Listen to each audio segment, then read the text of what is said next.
Nandito kami sa San Fernando, Camarines Sur, Silian Barbershop. Ayan o. Nakarating kayo dito sa amin. Nakarating kami dito sa San Fernando, Camarines Sur. Pasukin natin. Na lang, Dayan. Pasukin niyo na yan.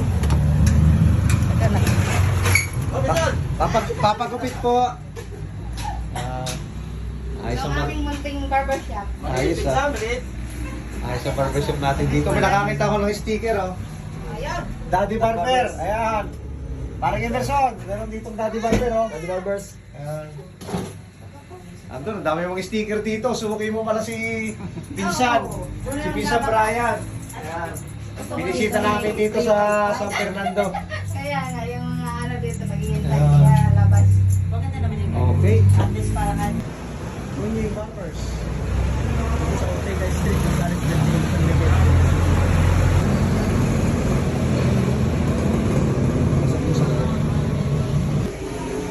Tony Barbers. Ayan. Pasapin natin ang barbershop ni Boston. Wala pa si Boston, mga barbero pa nilang nandito. Ayan. Baka may papa-shoutout ka dyan. Magpapagupit po kayo? Ikaw Nini, magpapagupit ka? Patayo mo. Girl na ako. Okay, ganda ng design.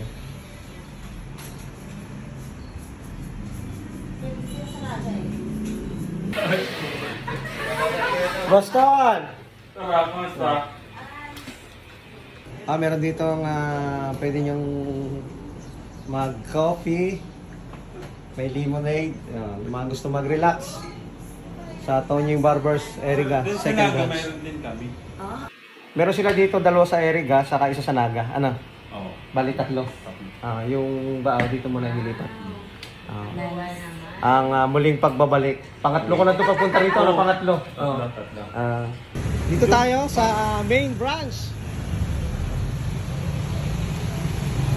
ng Tony Barbers. Dito talaga yung main branch. Ang daming client to.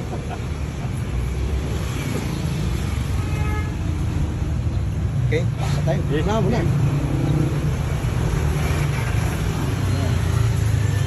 Dami nakapila oh. Busy sila. Tony Barbers main branch, Eriga City. Namiss ko itong place na to. Dito tayo, wala pang aircon no. Nakapag-start na tayo dito mag-opening na no. Soft opening. 19. Oo.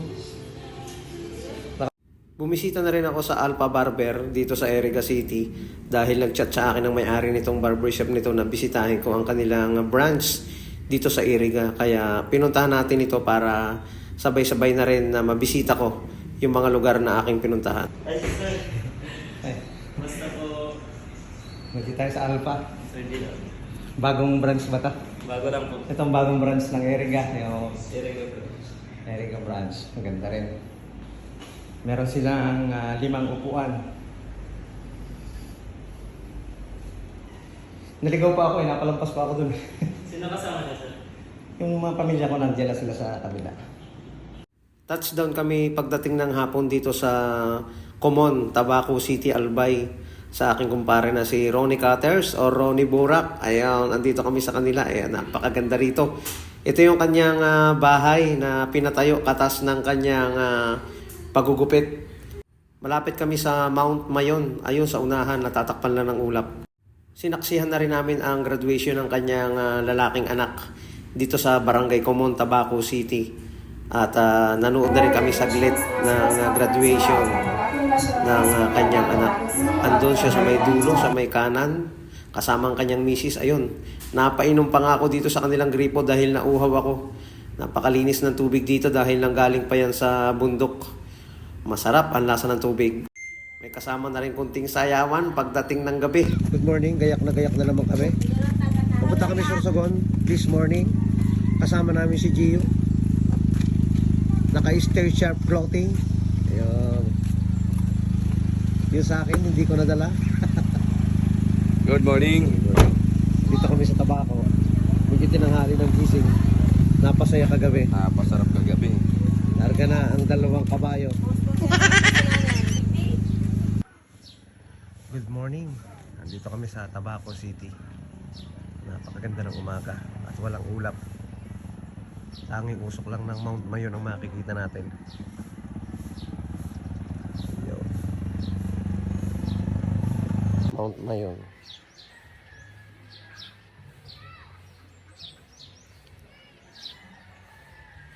Patuloy ang aming paglalakbay papunta sa Sorsogon. Napakaaliwalas at napakaganda ng panahon sa aming pangalawang araw. Ito nga ang kalsada ng Sorsogon, napakalinis. At ang ganda ng mga sidewalk. Napakagaling talaga ng namamahala dito sa Sorsogon. May kayusan, walang lubak, maganda ang daan. Sulit pumasyal dito. Touchdown kami dito sa Sorsogon Sports Complex. Napakaganda pala dito. Pre, napakaganda pala rito. Grabe, pati yung dinaanan namin dun, oh. Ang ganda. Oo, doon sa may gilid ng dagat. Kita dali. Ayun, meron tayo sa followers dito. Pumunta. Inabangan talaga tayo dito from, anong oras ka pa dumating bro? 10. Mga 10 sir. Mga 10. Talagang inabangan tayo dito sa Sorsogon Sports Complex para ma-meet natin siya. Saka binigyan na rin natin ng stickers. Ayun, kasama natin si kasama natin si Paring Rory.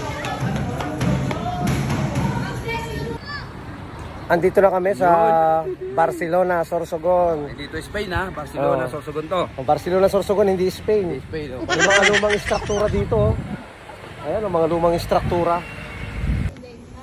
La Presidencia ang tawag dito. Pag papasukin natin, titingnan namin yung loob. Tara pre, tingnan natin. Ito pala may underground daw ito pre dati.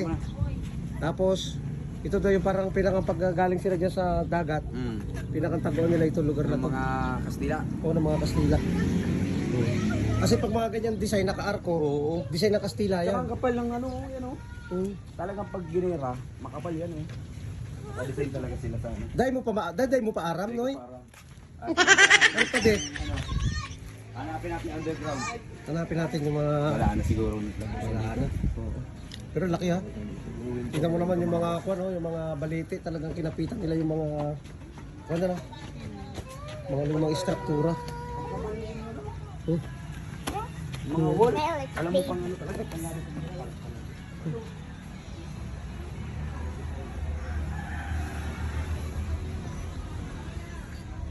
May sila dito. May mga maliliit pang butas oh.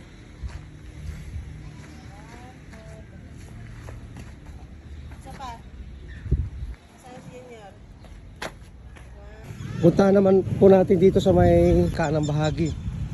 Meron dito kung tawagin Parula. Parula yan.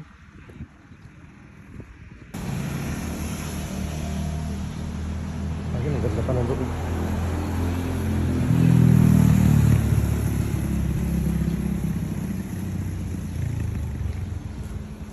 Ayun. Built in 1800 during the Spanish colonial period. Dito yan sa Barcelona, Sorsogon. Ito pala parang naging paaralan noon. Ito yung loob niya. At ito rin yung kanilang lumang simbahan dito sa Barcelona, Sorsogon. Ang part 2, abangan ninyo.